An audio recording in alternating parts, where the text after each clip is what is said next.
Wala musidɓe assalamu aleykum mi salmini on wore teddugam timmuradu moƴƴuru nokku kala ka wonti ɗon sadi moɗon ko toli an salmini on la weltani on la jardi on har kadi ko muradu moƴƴuru haray si woni réseau ji ɗi permetti mi fala wadde juste une émission qui va pas prendre assez de temps. Haray non ono wonɓe lañi siwude ɓen fof nokku kala ka wontirɗon la weltani on la salmini on la jarni on. Bien haray taw ko adi ko musidɓe, je remercie tous les partenaires ko tawata haray ɓe wakkili tuma ho tuma ɓe addande men jawle ko yowodiri haray e golleji ko jokkuɗen ko musidɓe. Donc ara miɗe welti moƴƴa miɗen salmini on surtout kadi miɗe weltani julɓe Allah ɓen fof wona o ma o. En toute sincérité lan ƴiwi golle ko woɗɗiti noon hande kadi bimbi gila bimbi lanñi golle. Je viens à peine de revenir, mais je reviens, je trouve encore une situation qui est très compliquée.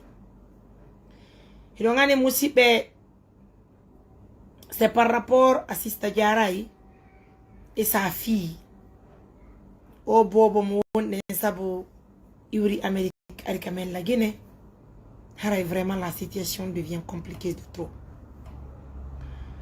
J'avais décidé de ne plus faire une émission autour de ça parce que Ming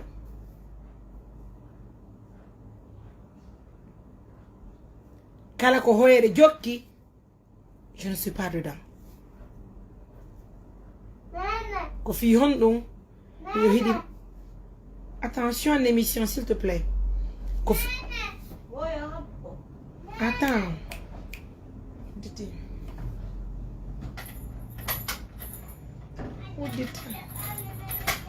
Hey, je suis en émission. Je suis en émission. Yeah.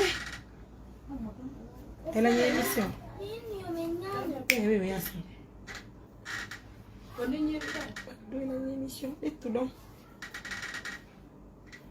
Bien.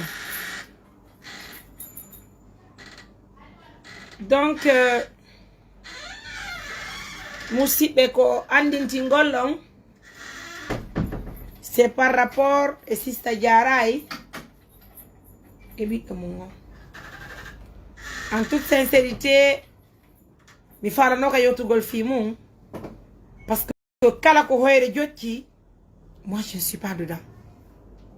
Fi honɗum parce que j'aime mes parents, la respectimo ɓe am ɓen, donc mi yeddata e goɗɗo tawata mawɓe am ɓen kongete hoore murade, je n'aime pas. C'est pourquoi partout où je peux trouver la paix du cœur avec mes parents, hara mawɓe am ɓe yennetaki aybine, je suis de ce côté. Se remarque gila o dossier o fuɗɗi mi yennali goɗɗo mi kongali ko je me respecte parce que j'aime qu'on me respecte au fait. Donc andi wona dossier goto marɓe. Nous avons tellement de trucs à faire, nous avons tellement des activités. Imaginez-vous en foyɗen hoore lewru sumaye bimbi si weeti mi dogay mi ya fulaso mi anda jelo lan haylade e ñeynangue. Wallahi billahi wonde mi yarta e huntagol hay ettugol woni yeddune ne yara mboyri ni hara mi wawata. Hay si mi yari ɓurata ñodir tati mi takki ndiyam wullanni mi ala ñawde mi ɗon kani hoore am mi yiwa ɗon kadi mi arta mi tawa hara haala no habbila. Non, ça devient de trop, musidɓe. Ça devient de trop. Je ne vous mens pas. Parce que premier jour, ñande Sista Diaray arno ka suudu an, den ñande siminno mi wallatamo, hare no hande na ɗo wonde. J'ai reçu la dame. Je l'ai aidé de mon côté. Assistance humanitaire d'urgence wallitike mo. Julɓe Allah ɓe wallitike mo. Alhamdulillah rabbil alamina. Fanu ndiye amen, hayna yo bobo arto. Koyo bobo humpundire yumma makko.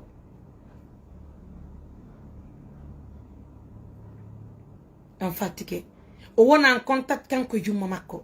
Hiɗa andi hunde siɗa haaluɗo waɗe placement, so temmere goɗɗo siɗa andude no muusi ko mat barma an kadi anda kono andi te woni antigi andal temmere ko musimo so parce que bar mala fi inale ba modu senado nyen fo yiden andi sonja nenejo wono wodi so do biddo mutawata wala humpitade biddo makko est-ce que on faltade en toute sincérité je vous dis la franche vérité l'objectif c'était quoi que nene bobo humpondir e bobo makko on harbe lutte wonde en contact o humpodir e bobo makko mais malheureusement e wardi bernde be artiri bobo alhamdulillah rabbil alamin si c'était moi la maman hara ko mi Mariam Touré wonno nene bobo ko billahi wallahi ko Allah mun yalande mi wulli tanta hayye goto fiyo bo makko yaw mata bo makko ron etteno bo bango mi dankoro ko fi Allah woti annabijo kono hido ngandi wona sago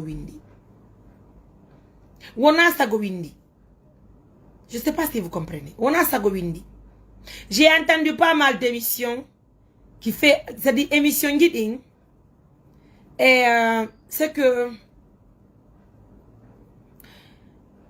émission guiding j'ai entendu vous avez occasionné parce que mi hebo no information di urudi Amérique ton ko holli wondema que vous avez voulu impliquer des gens qui insultent sur les réseaux fiyo bi arbe insulter yenna himbe ben par rapport à ce dossier mais il y a pas de problème retenez seulement hunde wotel kumi foppo na tawabe gila mi tippika mon kumi umaruya mi yennali goddo mi piyali goddo bagaki goddo ko teddungal mi yari ko teddungal mi yaltita kamo ko fi honno parce que lan teddini hore am mi hidi mo be yo teddu mi hida yennugol mawdo goddo mi yennata kadi mawdo goddo hay gorejo am fotti ka lawo ko wallahi billahi ma dal ma mojjede ñorantama ko boni je suis une personne qui se respecte moi donc mi yennata goddo mi wonta sabu goddo yenna goddo est-ce que vous comprenez ko hando mi wawani fo joni no musibe mi nani émission ji buy ko holli wondema mi nani émission ji buy haaludi ay bini taw kanyum ne bobo gayni kadi watti minerton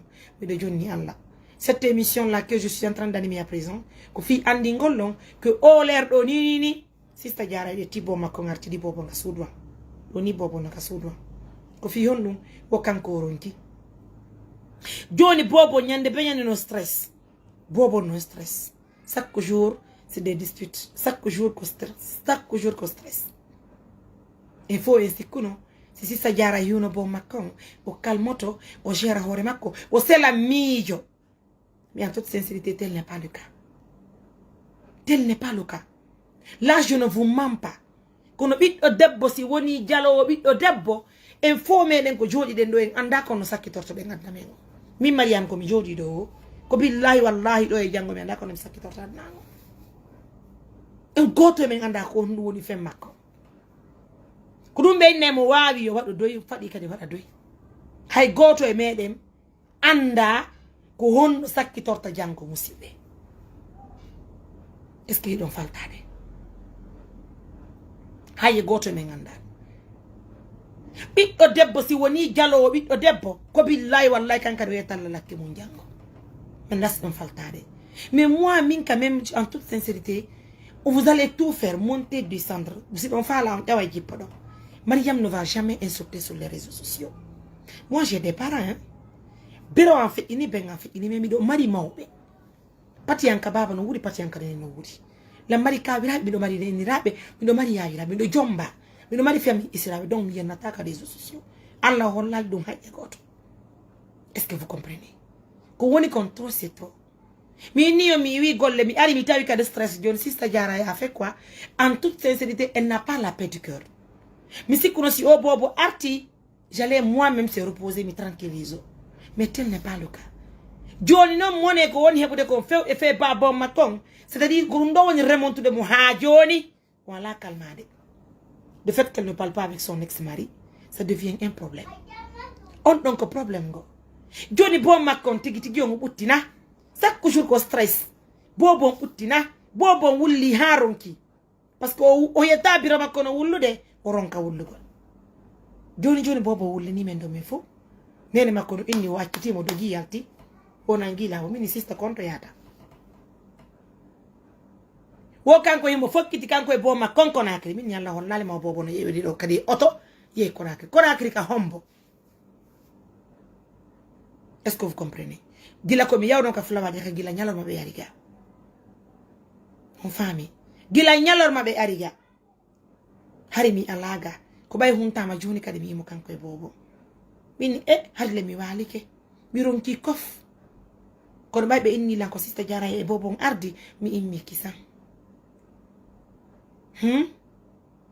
est-ce que vous comprenez min etti bobo parce que mi ala mi wata accitude o bobo nan kadi o bobo nan ala kadi Conakry wo kanko buttinaka suudu nyande be ko yeri nyande be ko sonko hande do ni je vous dis en toute sincérité haka sariya kadi do ni kanka sista jara o iwi kanko bi anda kanko e homboto nangu jiri hambe ka sariya est-ce que on falta don mo wondi o bobo o jawa jipora yo bobo karne makko no maapi mi holli mo hamironki a wawata ittude ko Allah moyi ko he dewgal ko yedede si Allah okkurima dewgal billahi ko bay mo heduma dewgal si Allah kadi fannima dum noko parce que Allah no muyama dum awa wata ittude kudri Allah musibe la boujani l'émission maintenant là bobo no wali ka soudwa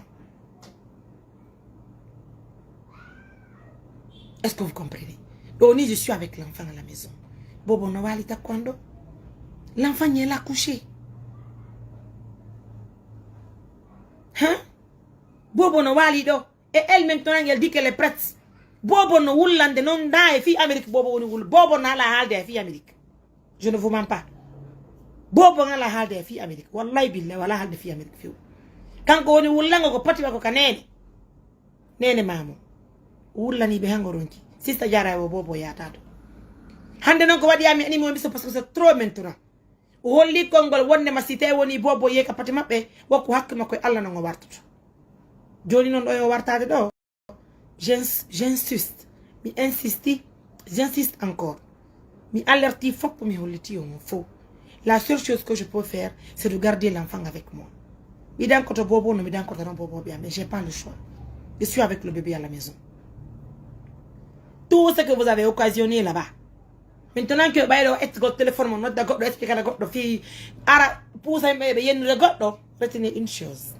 Mariam Touré n'a jamais insulté quelqu'un min Mariam ko mi yewdo passé mi yeyi hanka mon umuriya mi salmini hodo go fo mi jekki mi tubani kala mako bamo mi yeso fi yo moccu ha hande bi ay binali goddo mi ay binta goddo donc si mi Mariam mi yennali yo mi hubbinal téléphone am mi yenni mi ay binali mi teddingo mi teddini mi tubani on ko mi bonna si mi yennirama sabu mo harami do jabi do yardi wona problème andite tu hunde wotere kala ko wadira bernde barkata aduna wala kana biddo ko nene babaji mi filito biddo ko nene babaji kala kala biddo debbo ko ne feddingol e hewdo si woni an a jali dum no ya andu an kadi nyande kare anda ko no sakkito to adna ma minni misi ko mi Mariam Touré ko mi wonno nene o bobo ko billahi wallahi je ne vous mens pas je ne vous mens pas je n'allais jamais pleurer fille au bobo yow quoi que ça soit mi warata idan kortono bon parce que jawdi lan na ko jikke de luttata e fo me anda mi fillito en anda ko honno sakki torto den jango hida do jango ara feti aduna ndanta ko hida wona hande mardo jango ara perdi ko alla patwa jogiti tampere kadi warata ko lanno balde warata je sais pas si vous comprenez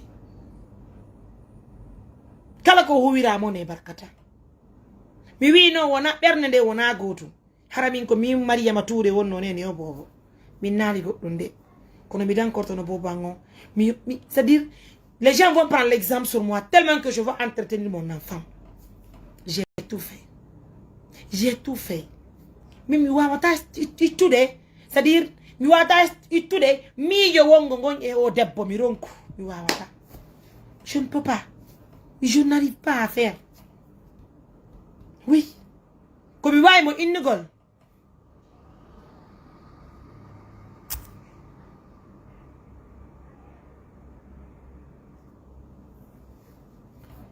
vous comprenez c'est des temps comme mon état be wardi même la personne qui est venue déposer l'enfant on nous de nos langues il m'avait promis on nous de nos langues jeune wonde ma me yide bimbi il n'a pas répondu mi landi mo ko honto baba bobo jonno ma bobo woni ko metna la illa kanko de o anda kanko inna waddu bobo inni alhamdulillah rabbil alamin bayo wadi di pegi di mono yo alla mo ina nyenye fu mede est-ce que vous comprenez Mais de toute façon, retenez une chose.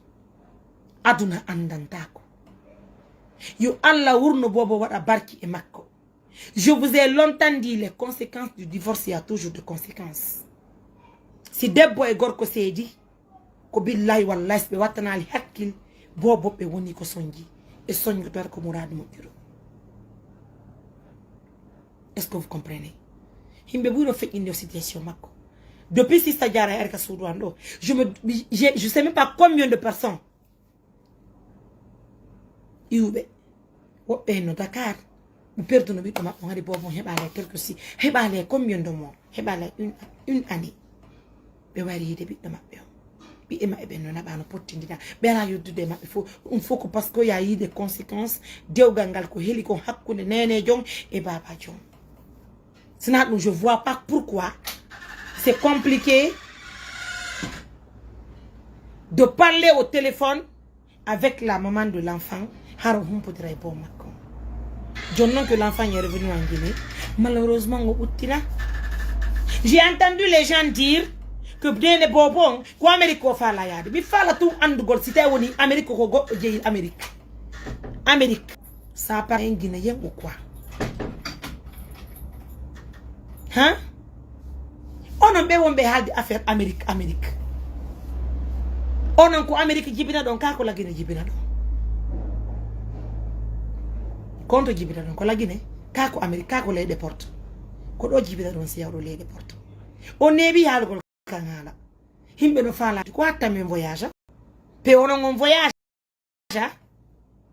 nyandi Allah nabi me wo me yaay attendre si Allah no muy ne Amerique ko yaay Amerique sans problème Amerique nako do mon ji Amerique de ko Allah nabi wo yaata ko be jodi do sala nabi lam yaay ko dina tam yaata. Si Allah no muy o debbo yawarna bi dema kona e mo yawarna go ni ta wayata. Est-ce que vous comprenez? Donc faisez beaucoup attention. What e doy hande onene bo fusso joytaaki wala gollude wakkiti l'école makko himo juudi fusso wala wadde alhamdulillah rabbil alamin Allah kuri mo yidari biddo ide ngani ko ngo bobo wonta jango yo Allah wadu barke makko yo Allah wadu barke o bobo makko. Quand tu entends les gens dire, mais on a donc comme Allah que moi j'ai été dans des ambassades même à les visas. Qu'on a ta visa. Hein? Kasi go les portoires comment sont les gens? Où est les bobos no fala ya les portos? So on on kan on fala ya les portos. Ko on ngari arton. Hein? Hala ko hore goddo weli. So nani don hubina live ji mondi aron daro do yenno nene himbe baba himbe. Aron innon nene bobo no fo porto mo fala yari le porto mo yar boli bi makko o ala la fili de porto kondo ma be o de bodo ko fi dewgal makko ngal ko dum don pettoni ko ma be ne o de wona goddungo o hajara ka yadu de porto hande o hajara ka yadu de porto jango ce n'est même pas son problème et si alla kadi non nabi mo godde mo wata ende o yata.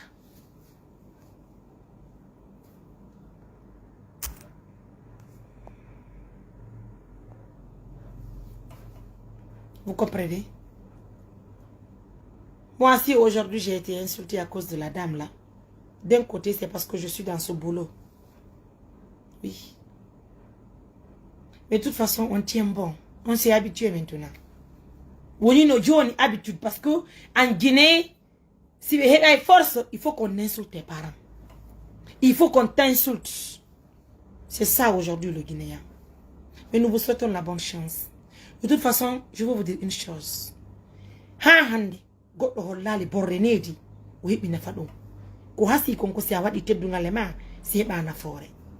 Donc, je le dis et je le répète. Je vous souhaite bonne chance. Kala ardo yenni o debbo ma wadi ko o debbo ma ari min taw min déjà andi woni no joni habitude mon. Si vous ne parlez pas de Mariam Touré, c'est comme si vous ne viviez pas en fait. Il faut parler de moi. Accordant de importance. Je ne vois pas pourquoi. Par exemple, moi, Mariam, j'ai bloqué toutes les pages qui sont négatives devant moi. Donc, si vous n'aimez pas la tête de Mariam, ne parlez pas de Touré. Laissez-moi tranquille. Vivez votre vie, je vis ma vie. Hein? Mais vous n'aimez pas Mariam, vous parlez de Mariam Touré. Mariam Touré. Qu'est-ce que Mariam vous a fait? Comment vous inutile? Mais Mariam Touré. Nyalor Mariam Touré. Qui de Mariam Touré? Son sot est comme Mariam Touré. Qu'est-ce qui se passe avec vous? Vous avez un bel temps? Qu'est-ce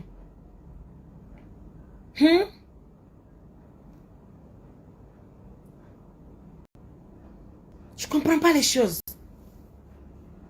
C'est pas parce que la maman ne veut pas rester avec son enfant.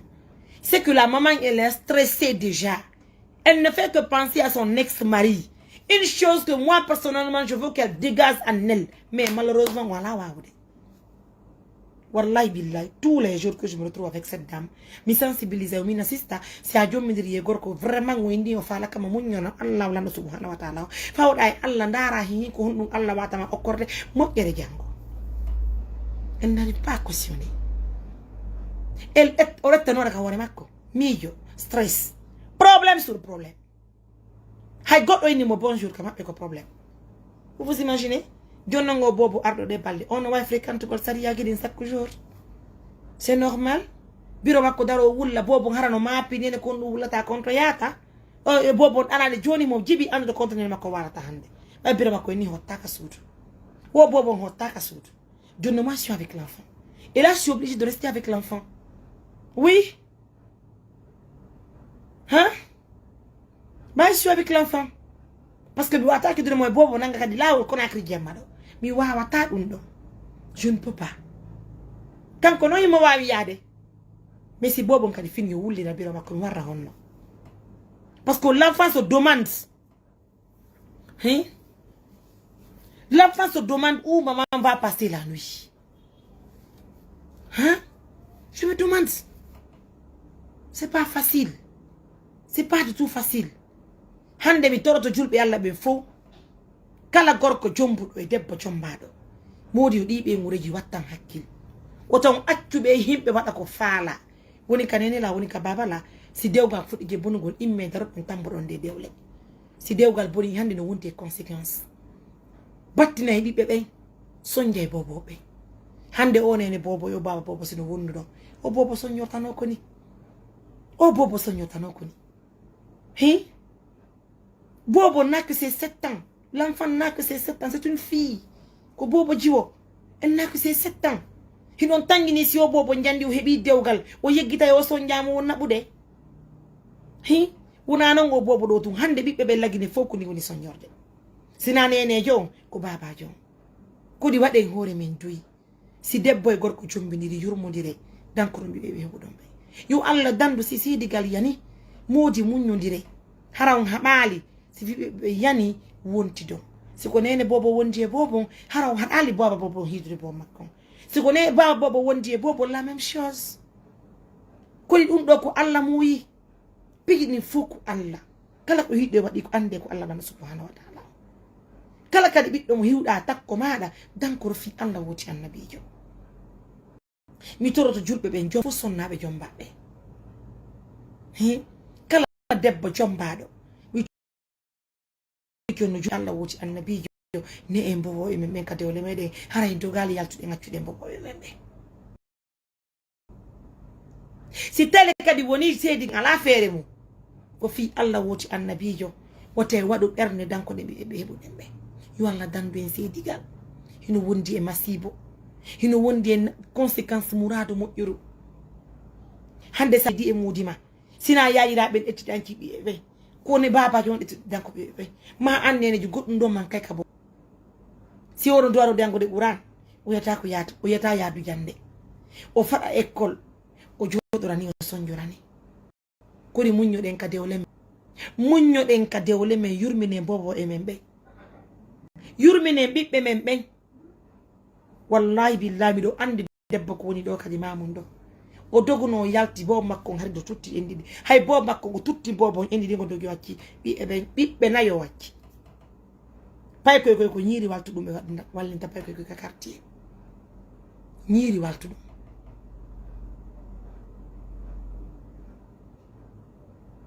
est-ce que no famude nyiri waltu dum be nyamminta pay ko ka quartier nene bobo dogi yacci dum no hande pay koy nyande baba bobo wallahi be ko mi sifato be yobay no be munyina bobo mabbe on hande kum bobo ko nyande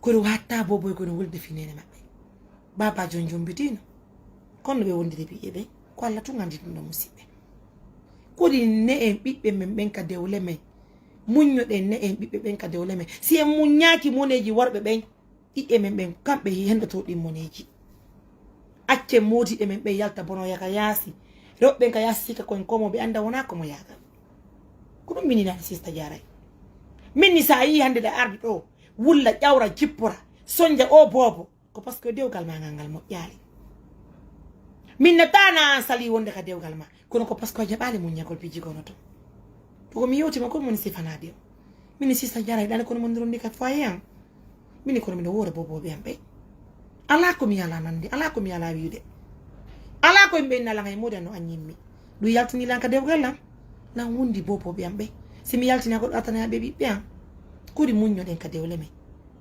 kuri munyo den enen jabe muneji di wona men jabe ngara ngala dépense jabe ngara hiden anya jabe ngara hiden sonji munyo den fe yoni hande se munyi ke bi e me hibi dubi no gay haray no sikkai bibbe maro en si jombama si amunyi ka dewgal ma alla okra be dewgal uttungal du bibbe warbe be la même chose hande sa amunyi ki anga bibi do maddo dubi sa pojoy hara ya ando anya yanjo sedi sa amunyi ke do ko wodi bobo a ngadi mo uran parce que hande no wodi worbe hay uran be na tabi e tobanta pay koy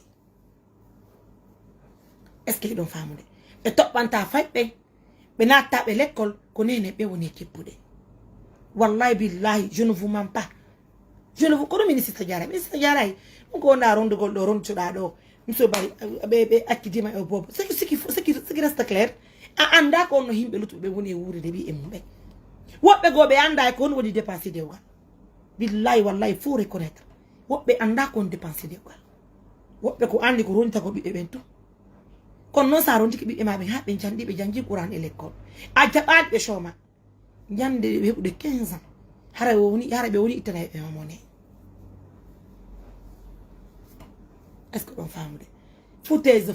C'est la mondialisation qui parle de foutaise. Foutaise. C'est qu'il faut comprendre, ma chérie. Il faut se calmer. La femme doit se calmer dans son foyer.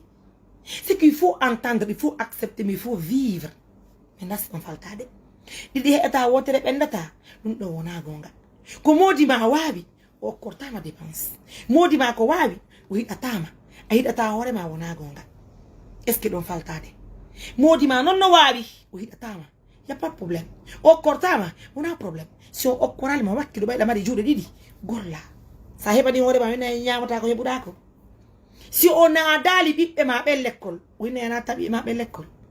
Si on a dali bi Quran, o inne akipata bi be janga e Quran ko honno sonjiro be hande.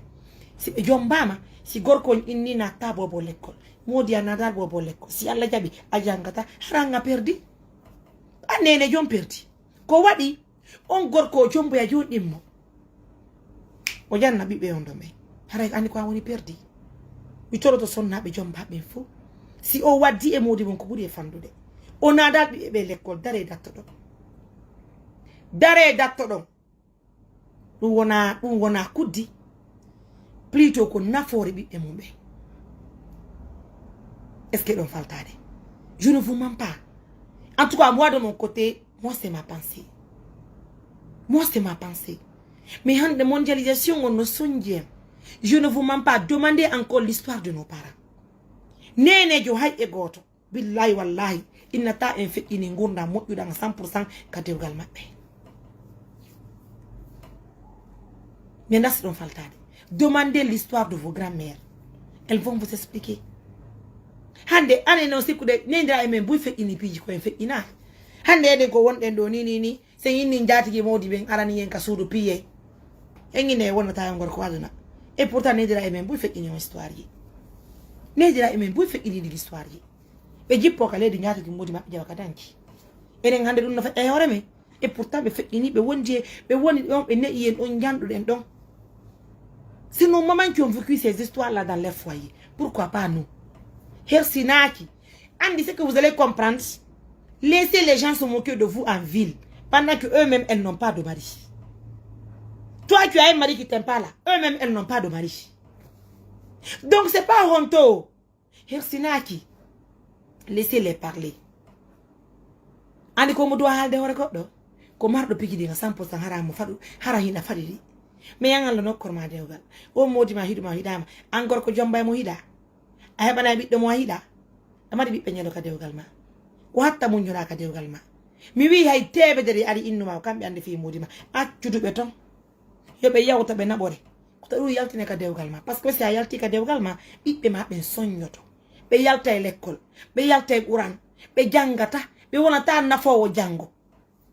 Biddo barki wo c'était woni o jangi l'école Quran. Je ne vous mens pas. Hein? Je ne vous mens pas. Comment o janga l'école ma o janga Quran. Ona juulo rewa Allah dofto mo ben teddina hore makko. Mais c'est dogi en accibi e men ka dewle fere wala be sonjoto. Faisons beaucoup attention. Yurmine bibbe be hebuden ben. Si woni en reedi en firtiki bibbe men ben yurmine ben bibbe men dum todi komi jejjono joddo jejjirte. Tanke hide wawi munyagol munyurde fi Allah woti annabijo. Kala biddo debbo sikkudo wondema si tay woni modima o sonjima o lettima adogay acca bibbe ben inna aya e dewga go bikkumbe baba fere berne ne buttata anna wala karaw je ne vous mens pas. Je ne vous mens pas. Soyons des femmes, c'est-à-dire des femmes qui acceptent de souffrir à cause des enfants. Ça va passer, c'est pour un temps. Ça va passer. Andite hande worbe mem ko goto mari jikke. Hay ka gite ma annene jom be dara be nyamete. Be holtinta bobo e mabe. Jonnon anduga yalta acca on sonja bobo do. On bobo warre honno. On wonire honno jangira honno musibbe. Kodi munyoden ka dewle men oftude modibe men be anyi be hiddi be sonje acce Allah yobanay. Ko woni ton si Allah okkiba yitere biddo. Wata accu biddo man ka dewgal ma doga yata. Wadde take. Wadde take. Bay memino to benna ene biddo na baba jeyi. Si woni biddo ko baba jeyi acca yo bobo ka baba makko doga yalta. Si adogi yalti ko ma debbo gorana ya bibbe. Si a haali benna da nawli sinama. Modi a wondo zako. Ko dum sendu ma modi ma. Bom ma on letto. Siko wure ko bobo ma la yota. Siko miran ko bobo ma on. Si yata jande ko bobo ma on. Si baba jongari sikka be danki burian be dinki bobo burian nan lan fo. Kori munyo en ka dewle men. Munyo en. Sabu bibbe be munyorto de wona fi goddo. Ko sabu bibbe be bibbe munyanto de wona fi goddo. Andi te kadi non e wata hebude de pigini fo kannado. Si tay woni bibbe men be nafa en tigi tigi ko billahi wallahi sonjam ko mare way men seeda. On sonjo to fi bibbe men be wonu barko be jango. Se nginni hunde nganyata guri mengil en sonjoto. Hande mondialisation mo hiwde wono juju barani no inni kajula to takka dewgal makko sayno ko dum Allah mu yamma ko mi wawda wadde. Awata munyade fi ya wonde bi e maben munyoda ka dewgal ma ni ya be bibbe ma accaro be jalama ga asbay hare be faala ko jala e puis sa yi debbo jawlo debbo ka dewgal andu on no debbo anda ko dewgal yo Allah andi be sanani be na kayi modi makko no anyi an kambe hibe hida kambe be hebale ha hande tiggara yalto ko kanen mabbe kambe hibe hida am pel ka hebi goro ko teguma wadi habbere goro innuma hi nyango jango sa mayida mari ko warto ma ka berde anda don ko jiggol non sa mayi yande modi ma ardo ma ka berde ko jiggol go non kadi musibbe ko barki go kadi non ko teddugal e julbe Allah ben fo min gondo ko min Mariama biddo debbo nawlo do ka leji do hari burala min Mariam Touré kono mi subike bobo be ambe mi monyoto tanke mi do wuri sel mi monyoto fi Yalla woti annabijo mi monyoto ami moncho ko fi yonno parce que bobo be ambe na fay la nyango si Allah wadi barke mabbe be darna lan kala ko mi faala be honna lan kala ko mi faala be naba lan hajju be sonna mi otoje be naba mi kala ko mi faala yaade le lidat nani ko si tay wadi mi jabi munyati mi munyoto fi Yalla woti annabijo si teme der no faala waday sawdu Yalla mi kayasi ko kambe kirda ko kambe kadi non foddi e jalede parce que mi lan kadi ngal lan sonna faala mi do weltani Yalla kala sonnajo wondo lañi sivude ɓe torottomo fi Allah woti annabijo yo muñño ɗoftora fi Allah woti annabijo si temedere wima ka saare hida aña inno mi jaɓi mi weltodi debbo añade ko dewgal makko wonta wonaka kele makko kamɓe ɓayiɓe hiɗa ɓe wonu ka yaasi hara jaabe keɓe kono si wi paga ɓe ɗaɓɓitete ɓe ara hanka suudu ma mi wi en nenira e men ɓe ngala ko feƴƴinade ka dewle maɓɓe wona ene ɗon kata feƴƴingol ɗum ɗo mi tori ki o moodi muñjoɗen ka dewle sabu ɓiɓɓe men ɓe ɗoftoɗen sabu ɓiɓɓe ɓe si tawi woni gorko on okkorali en ñamete woto en amo yawgol gollira fi an hara yeyali hoore men golle ñammine ɓiɓɓe men ɓe miɗo anduno neniraɓe meɗen wonɓe ɗo billahi wallahi je ne vous mens pas ko donka fele ɓe yeeyano ɓiɓɓe maɓɓe foppanno leyɗe porto yummiraɓe ɓe heeɓi mayde futune ɓay ko ma maaye ɓe fuggata bagutu ñande ɓe kaka juulide hay subaka torso on ka juulide ɓe yata ɓe juuloya ɗo gani kon toi ɓe feƴƴini kaka jaamiu ɓe feƴƴini ka juulirde ɓe feƴƴini ɓe yehi subaka juulugol ko toon ɓe juuli ɓe gayni ɓe wallini torso maɓɓe o ɓe waali ni jaka ɓe feƴƴinino ko ɓay ɓe yaali ɓe ɓeri ɓe tawi ɓe juulde jaka ɓe wa hajjayi yo Allah yaafuɓe yaafuɗo ɓe yaafaɓe ɓiɓɓe maɓɓe ɓen hande ɓen ko donka fele ɓe yeeyi heɓe sonjino ka dewgal maɓɓe ko Allah tun wawi andande ɓe ay hande sonnaɓɓen ɓe laafigoy se ñinni hande ɓe jallata en ka saare en doga yalten ka dewle men se ñinni hande ɓe haalta en ka saare en doga yalten ka dewle men se ñinni ɓe bonnata dewle men nden en doga yalten ka saare ko si tawi no woni ɓe ni ɓe waɗay si ɗen faala en wullay naatu ka suuduma wulla fanka fittagol ɗin ko dewgal ma nga wullima muñoroɗa fi yalla wuti annabijo andinaɓe ka saare ko kamɓe mapi wona an ay ƴañida ka dewgal ma Allah no hokkore maɓɓe anta taw roɓɓen ka saare wiitotako pandanke ɓe jaldema ka saare hiɓe inde ko kamɓe hiɗa modi ma ɗettindema reedu ka suudu gorko siɗa mbaɗotako maka mbaldi aɗa ti reedu a heeɓi ɓiɗɗo gorko on fembi bomo ko jiggol kana jiggol ko kamɓe maapi woodi ɓuttinane hoore mon nan si ɓeeno faala waɗa e sawdu jala nan ko debbo añaɗo haylirete ka yaasi si debbo ɗo hiɗa billahi wallahi gorko ma o waɗete teŋe o teŋama o joƴƴinama ka suudu makko ko ɗum woni jiggol kamɓe duuɓe yotide worɓe ɓe jeeya an yiɓe andi konno wonɗa wadde añe gunndo añe motima ka suudu an yiɗa mbaɗi feere gorko jam fota ko goɗɗo onon yiɗo mbaɗi nen feere si en muññaji ka dewle men ɓiɓɓe men ɓen ɓe soñgoto aduna wola ka raw muññoɗen yurmine ɓiɓɓe men ɓen wona fi gorko wonɗen yi muññanade ko dewgal ngal inni ko ma muññoɗe yo ɓeya wona min kono ɗon andi hande sen daari comportement ji ɗin ɓe ginnayi muññotako kono andite ɓiɓɓe men ɓe d'accord. Donc mesdames, messieurs, je me repose. Prenez bien soin de vous. Oui, à cause de nos enfants, mes amours. Madame Oumou Salma, faisons à cause de nos enfants.